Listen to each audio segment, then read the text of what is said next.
155 South, 500 East. I've heard that a lot of teachers were asked to come tonight. If you can just raise your hand if you are associated with this district.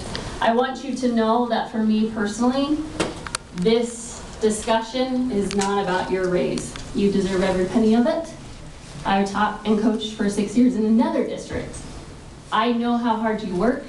It is greatly appreciated. My family benefits, our entire community benefits. My questions tonight have nothing to do with the professional educators in this community at all. You are supported, you are appreciated, and you are loved. So thank you, okay? My questions to the board deal with, I guess, the other 45% of this. The 45% of this tax hike raise is that this PR spin that we're putting on it, even though almost half of it's going to the teachers, the other half is not. And the details on the other half are why we have a full room as well. We can go through how many pages of the budget is it? Like, I can't remember. But things like new devices for K through 4, I have issues with just as an educator and parent, because studies are coming out of every country that's ahead of us in education, every state that sets educational standards to move away from those areas. But we're moving towards it and spending money on that. I'm wondering how much are going to administrative salaries and how much is actually going to classroom teachers and classroom aides as well. Mr. Hanson, specifically, you're saying that some of it is money to purchase sites for other schools. All of it. All 45%? Okay, so my question to you then is also, you went to, can I have more time? Can somebody give me more time? Okay. I do know that Sorenson Annexation offered to donate 70 acres to the school district for free. You turned it down because it cost $6 to $7 million to excavate. But I do know that, well, actually I don't know, because I've tried to find out how much you're under contract for your 50 acres in a flood zone, where we're going to be paying more for flood insurance. So I have questions on where you're putting your money. That's why I'm here. Midway Elementary, you want neighborhood elementaries, but you're going to tear one down instead of build a second. I realize it needs updates. $6 million to update is a lot more reasonable than a whole new build and a whole new build. I'm wondering if you're going to realign the grades to handle this. If 9th grade is going to go down to a middle school. In that case, like Mr. Hanson said, we need a middle school and elementary schools before we need another high school. I was a high school teacher. We're overcrowded. We have a lot of things that I'm just concerned where we're being fiscally responsible and where we're not. If a developer donates 70 acres and we turn them down, I have a problem with that. I know at the top of Jordanelle, another developer has offered to donate 10 acres for another elementary. But I don't know if you're going to turn that down as well. Those are my concerns. As you're looking at the truth of taxation, is if we're paying for it in the bond and we're paying for it here, yeah. I agree with you.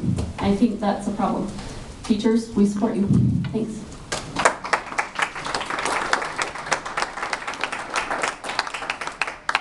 So we have not turned down 70 acres from the Sorenson development, as she indicated. We're not using it at this time. We haven't turned it down. It's still available to us, and we'll use it probably at some point in time. It's not geographically the best place to put a high school for where our population is and where the students are. And that's why we're not using that at this time. Same for Jordanelle. We have an elementary site. You're not on. We have an elementary site by the Jordanelle Reservoir. We haven't turned down any sites that we've received from developers. Just as Tom said, that's an advantage of dealing with the developers to be able to get that donation. And that's the case with the 10 million and the 7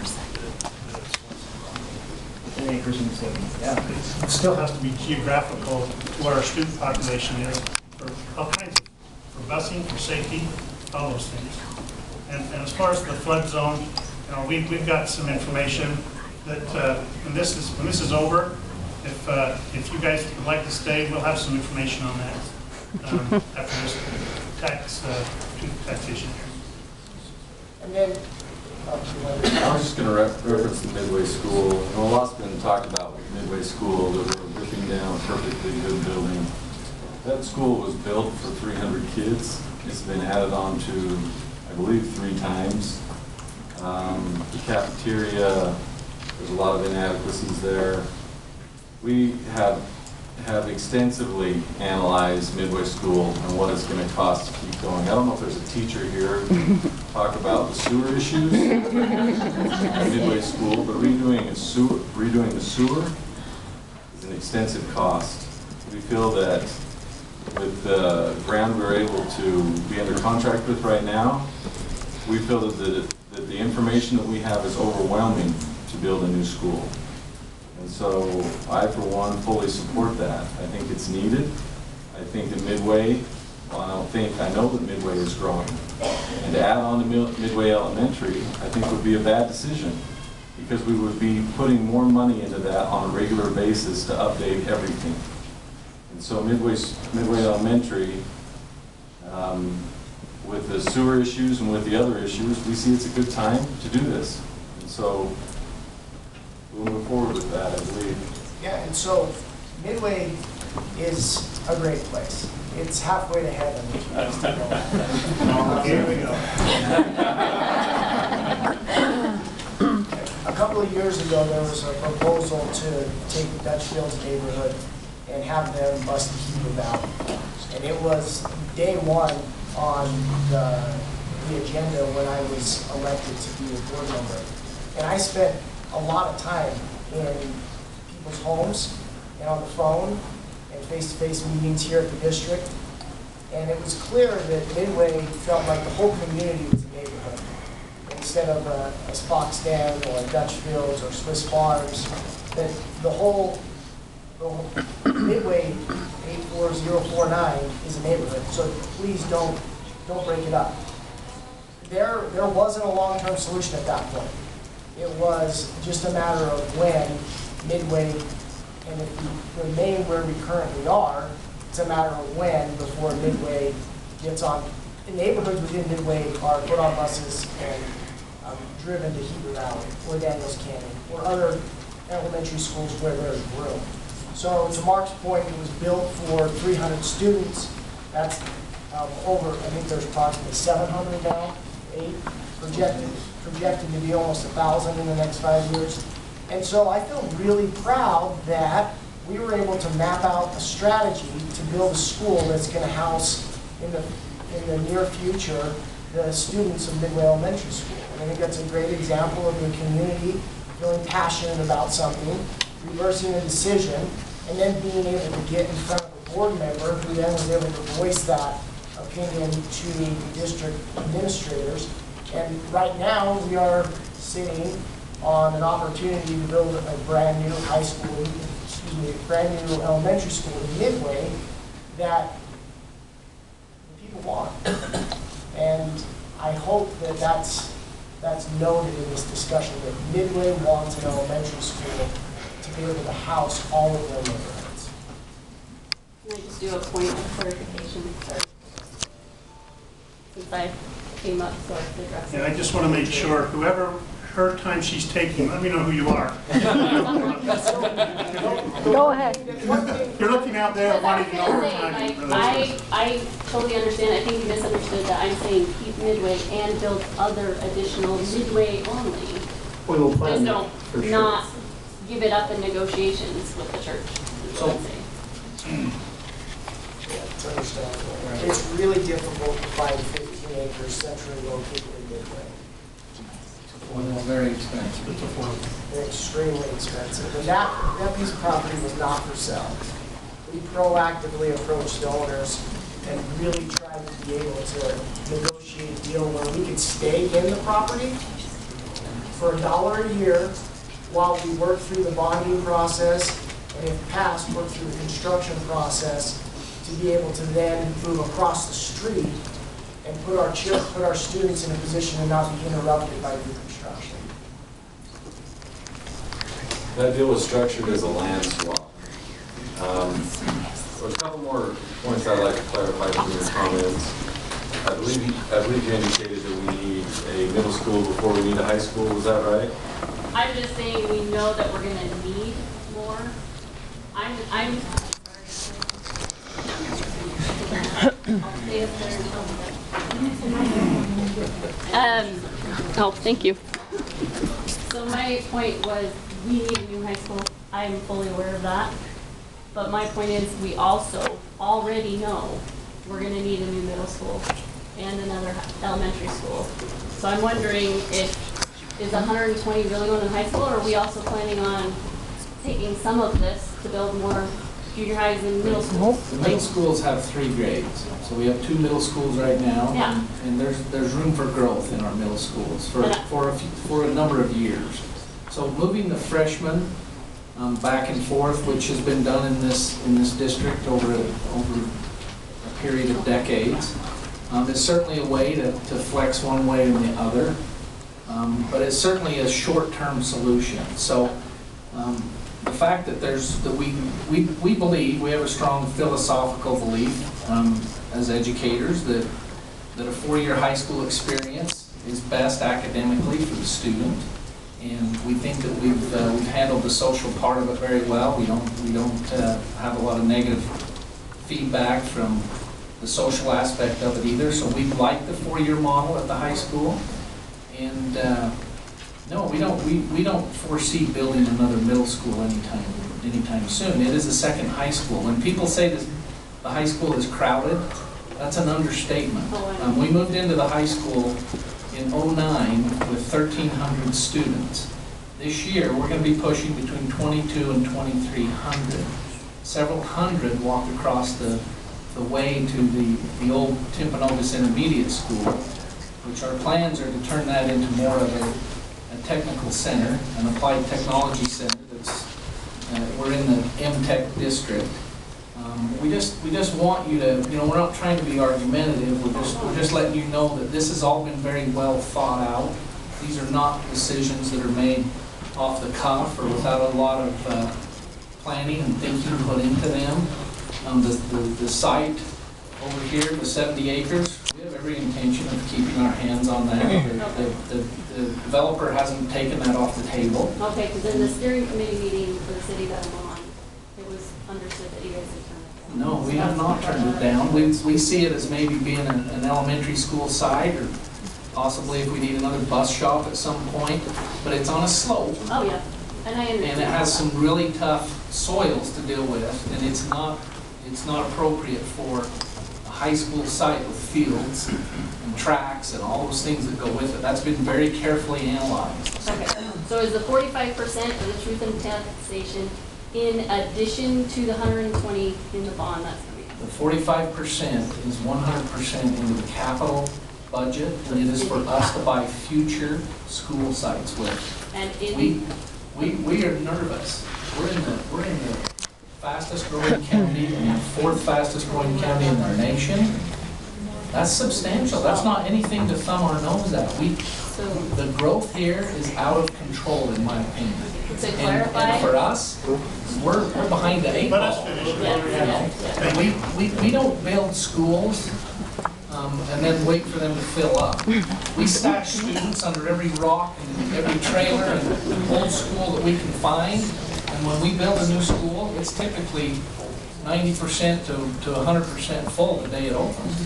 That's how we have to do it, because we know the voters won't pass a bond if we can't show the population already exists. So those are just some things I think that are relevant to the conversation. I'm a taxpayer.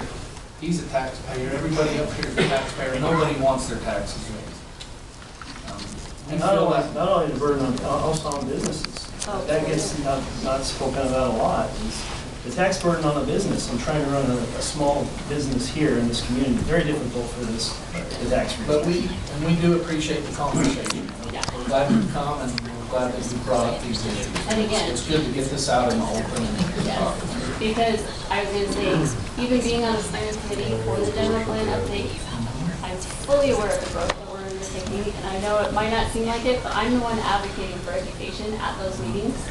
I don't know, I know you guys have been invited to, but you're more than welcome to come to them. I'm the one advocating we need to be getting school sites. We appreciate your. So realize that, but also I'm just, the 45% on top of the bond is an issue in my mind. And it's again, That's going to be a long reach for But I'll move on. yeah, and we need to have respect for this one. Yes.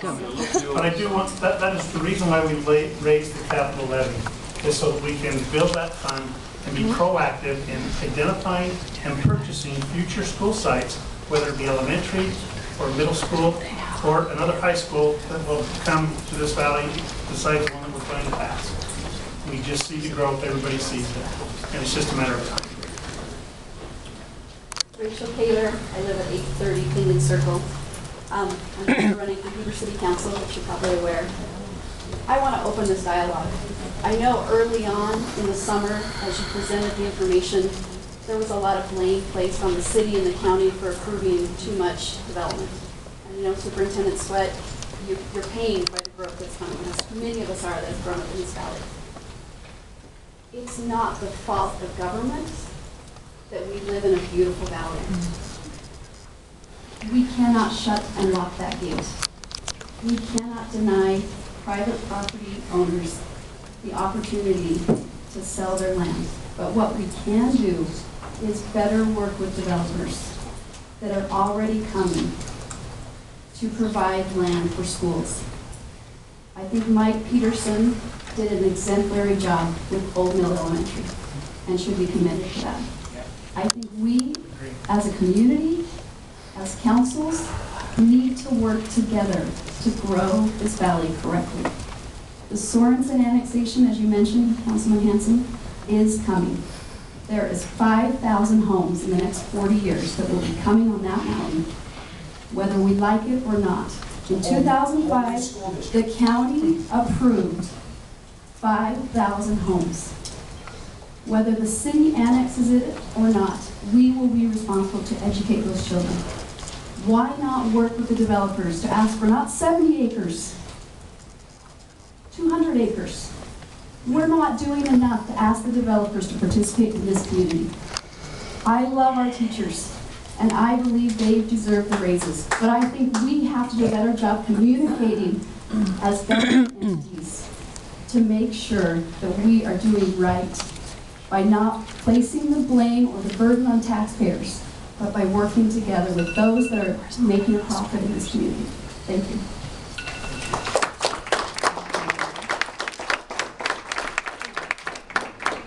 Rachel, I don't think we're blaming government by any means. A lot of these policies have been set before we were in elementary school. I mean, it's how we deal with it, how we manage it, and we have to react. That's what we're doing. And it's stressing us out big time. We manage this by the numbers. That's one thing I've learned as a new board member. We're aware of how many students are in each school. We understand what's being forecasted to come. We're running this all by numbers. These guys are very organized. We're not just looking to build schools, just build. Okay. Hi, my name is Melissa Brown, and I live at 2330 South, 400 East in Heber, and I am a teacher at Wasatch Alternative, and I am grateful for the raise. I also wanted to speak from a parent perspective. I moved here 5 years ago. I investigated probably every community in the state of Utah extensively. I had a choice of anyone I wanted to live in, and I could live anywhere I wanted. It didn't have to be in Utah. And at the time, I came here because the high school was beautiful, because the education was amazing, because my kids had the opportunity for dual immersion. They had the opportunity for devices that would make it so that no matter how rich or poor a kid is, they have the technology that they need to be educated. And I'm grateful for that opportunity that living here has brought. And I just hope that we can support that. The district, I mean, it's the best district in the nation. I chose it, I chose to work here, and I love it.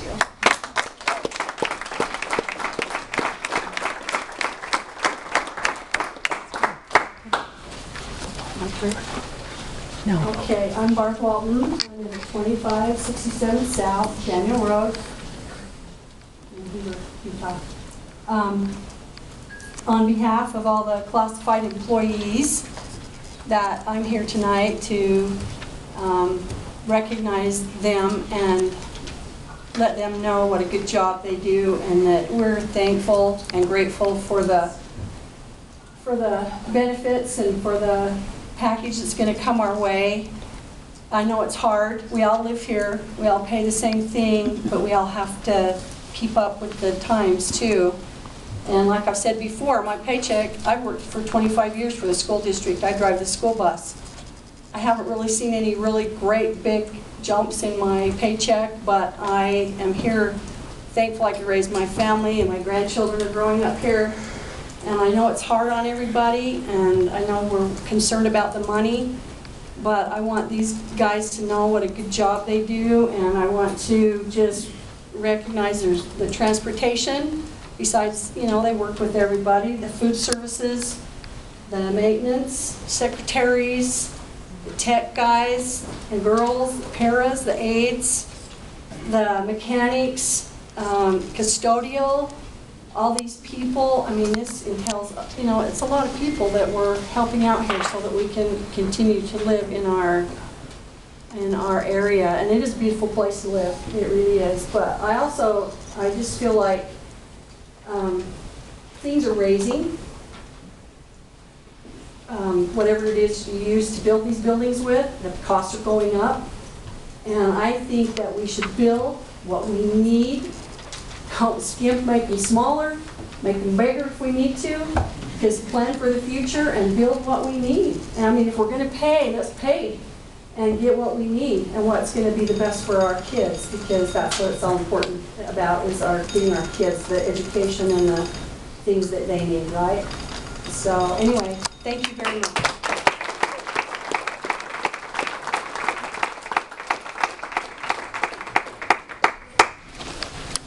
Carolee Martinez, 19 East, 500 South, Midway.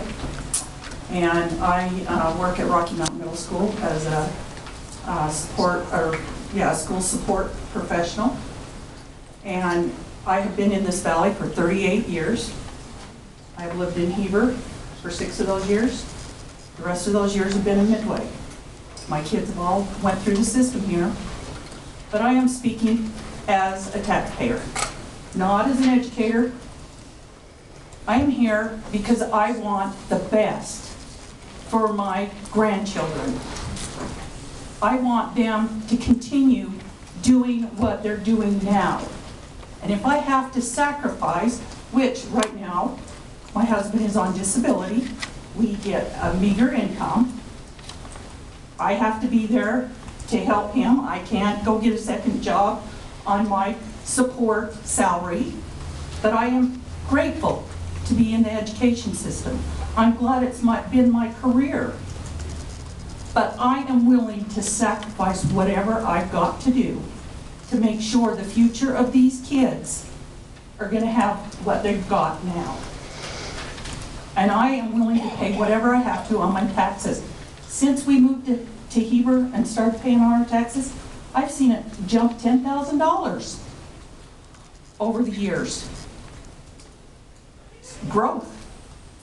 I've paid it. I've managed. Those that are retired, yeah, I'm a little worried about it. At 62, I'm starting to think about that. But I'm not ready to give up yet. But when I get to that retirement, I am still going to support the system. I am still going to pay what I've got to do to pay and make sure, even the community kids, it's about the kids. It's not about my pocketbook. It's about the kids. And whatever we got to do to get that education for them. And if we need to get new schools, go for it.